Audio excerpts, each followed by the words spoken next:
Mas Zuhroni. Nah, ini biasanya sih ada pertanyaan dari teman-teman tuh yang biasanya pertanyaan paling sering. Nah, ketika kita kuliah di luar negeri gitu ya. Nah, itu tuh beasiswanya hanya studinya saja atau full sama biaya hidupnya juga, Mas? Oke. Jadi skema beasiswa itu ada banyak ya. Skema beasiswa itu.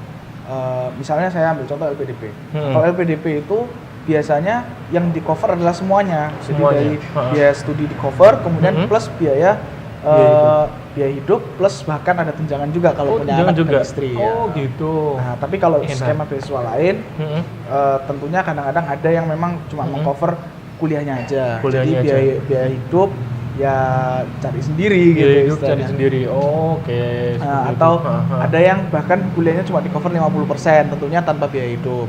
Tapi kalau kayak di Korea itu kalau terutama yang ini ya, yang by research ya, yang seperti saya kampus-kampus teknik gitu ya. Itu biasanya mereka ada beasiswa namanya beasiswa profesor. Beasiswa profesor ini apa itu, jadi Mas?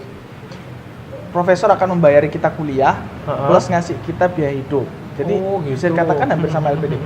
Tapi konsekuensinya kita harus kerja sama profesor itu. Jadi kita harus nge-lab lah istilahnya setiap hari. Jadi kan mungkin tadi nggak tahu ya sebelum kita bicarakan ya mengenai jenis-jenis master lah ya kalau saya ya, karena saya lulusan S2. Jenis master itu ada dua. Ada yang master by research, ada yang master by course. Jadi master by research ini, jadi kita itu fokusnya adalah riset. Ya. Kita dari awal itu dimasukkan atau bekerja kepada seorang profesor. Nanti profesor ini akan membiayai kita kuliah, ya, kemudian biaya kita hidup. Ya, tapi ya konsekuensinya kita setiap hari ya seperti bekerja, setiap hari harus datang ke lab. Sabtu Minggu misalnya butuh datang ke lab ya datang ke lab. Intinya seperti kerja lah. Iya. Tapi kalau master by course ini ya cuma ini aja, cuma kuliah aja, kuliah satu lah. Jadi kalau misalnya ada kuliah ya kita datang, kalau misalnya nggak ada kuliah ya kita boleh bebas mau ngapain. Jalan-jalan. Atau mungkin cabutan juga. Kalau malas kuliah gitu terus cabutan juga mungkin bisa saja kayak gitu. Titip absen. Nah, jadi itu juga perlu diperhatikan ya ketika misalnya mau melanjutkan S2. Oh, ternyata seperti itu. Kalau kan yang kita obrolin tadi kan kayak yang kita tahu cuma LPDP ya, apa yang membiayai, yang mengeluarkan biaya untuk kita mendapatkan beasiswa. Betul. Nah, kalau Mas Zuhroni ini tadi kan ngomong bukan dari LPDP ya? Betul. Nah, itu apa Mas namanya beasiswanya atau apa? Jadi kalau saya waktu itu saya daftar di universitasnya. Jadi memang nggak ada nama beasiswa khususnya ya. Beasiswa khususnya nggak ada. Beasiswa khususnya saya kayaknya nggak ada deh. Cuma kalau saya daftar universitas itu sudah otomatis mendapatkan beasiswa tersebut. Oh gitu. Nah jadi yang perlu diperhatikan juga ya di masalah beasiswa. Beasiswa itu kan pemberian ya. Iya pemberian. Nah istilahnya kalau kata orang Belanda ya, there is no free lunch. Tidak ada namanya makan siang gratis. Ya kan? Kalau orang mau ngasih beasiswa, pasti dia punya tujuan, punya motif di balik itu. Kalau LPDP, motifnya adalah untuk negara. Makanya di LPDP itu harus lulusan LPDP itu harus pulang ke Indonesia. Wajib gitu ya, wajib hukumnya pulang ke Indonesia. Nah, kalau beasiswa saya, atau beasiswa yang saya tadi sempat singgung, beasiswa profesor, istilahnya kita nggak ada wajib harus mengabdi di Korea, harus pulang ke Indonesia atau apa, nggak ada. Tapi ada konsekuensinya, yaitu harus bekerja sama profesor tersebut. Gitu. Termasuk beasiswa saya juga. Beasiswa saya tuh bukan beasiswa profesor sih, tapi ya kira-kira hampir sama lah. Hampir sama. Jadi kalau saya ngasih beasiswanya kampus. Jadi intinya ya tetap harus bekerja untuk profesor, harus yang menghasilkan riset yang baik untuk kampus tersebut. Dan ketika kita sudah istilahnya kita bekerja keras menghasilkan riset, kan nanti keuntungannya ke kampus kan. Iya, untungnya kampus yang dapat. Output dari riset tersebut kembali ke kampus. Jadi ya seperti itu. Dan makanya beasiswa itu pasti akan ada timbal baliknya. Selama ini timbal balik ini pertanyaan di luar sih, mungkin agak nyambung. Ada nggak timbal balik yang merugikan mahasiswanya gitu, beasiswa itu? Mungkin pernah dengar cerita atau apa gitu, misal kayak contoh ikut dosennya, contoh ikut profesornya kayak kerja rodi malah nggak kayak gitu. Kalau di Korea itu udah terlalu sering. Saya terlalu sering mendengar cerita seperti itu. Iya, nah. Jadi ya sampai ada yang pulang jam 1 malam setiap hari, padahal dia punya istrinya hamil lah, itu kan kasihan sekali ya. Jadi ya memang kalau itu tergantung negara juga ya. Kalau negara Korea dan Jepang memang mereka terbiasa dengan budaya kerja sampai lembur, kerja lembur lah. Kerja lembur. Nah, makanya ketika beasiswa profesor sudah harus, misalnya kita mau mengajukan beasiswa ke Korea dengan beasiswa dari profesor yang mana konsekuensinya harus kerja ke lab, sudah harus siap dengan konsekuensi itu. Kalau memang nggak mau seperti itu, jangan cari beasiswa profesor, cari beasiswa yang lainnya. Kalau kayak di Korea ada sih beasiswa yang mungkin impact-nya nggak terlalu, bukan impact sih, kayak efek ke mahasiswanya tuh nggak terlalu merugikan sekali. Yaitu beasiswa KGSP namanya, Korean Government Scholarship. Jadi itu pemerintah dari pemerintah Korea. Kerugiannya itu ya cuma satu, yaitu kita wajib nambah 1 tahun untuk belajar bahasa. Jadi mungkin itu tujuannya untuk menyebarkan budaya Korea kali ya, melalui mahasiswa itu. Jadi ya setahun pertama itu belajar bahasa aja isinya ya. Kalau misalnya terus nanti ada tesnya juga. Jadi kalau dari 1 tahun itu tidak mencapai level tertentu, dia dikeluarkan. Gitu. Tapi ada reward juga kalau levelnya tuh misalnya sudah level tertinggi gitu. Ya, advance gitu ya, udah bahasanya udah bagus sekali, dia juga akan dapat reward. Jadi secara umum ya beasiswa itu pasti akan ada timbal balik ya, itu yang perlu dipikirkan dari timbal baliknya beasiswa tersebut. Nah, berarti intinya tetap sama ya Mas, kembali di awal lagi, niatmu gimana, rencanamu gimana. Oke Mas, kalau menurutku itu aja sih Mas yang sudah cukup tentang kuliah, dapat beasiswa di sana, terus sama kita caranya dapat gimana, Mas, aku sudah cukup. Nah, mungkin ini Mas yang jadi yang terakhir.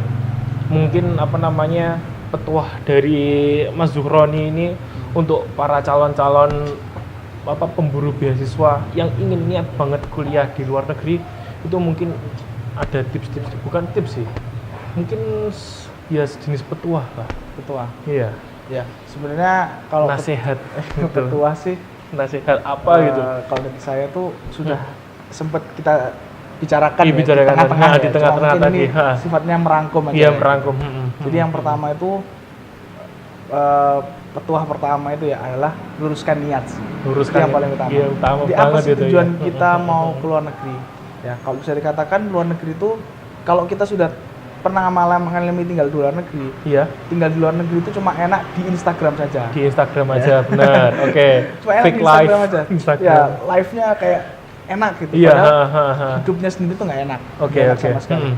Kita orang Indonesia biasa dengan ya udara yang seperti ini setahun itu nggak ada bedanya, cuma ya mungkin musim hujan sama musim panas aja ya. Iya, di sini. Tapi ketika di luar negeri misalnya di negara yang 4 musim, wah itu benar-benar harus adaptasi. Kan musim dingin kita harus persiapan baju yang bagus gitu kan. Kalau musim panas ya gimana ya, pokoknya harus benar-benar dipersiapkan, harus benar-benar adaptasi lah. Adaptasi gitu kan.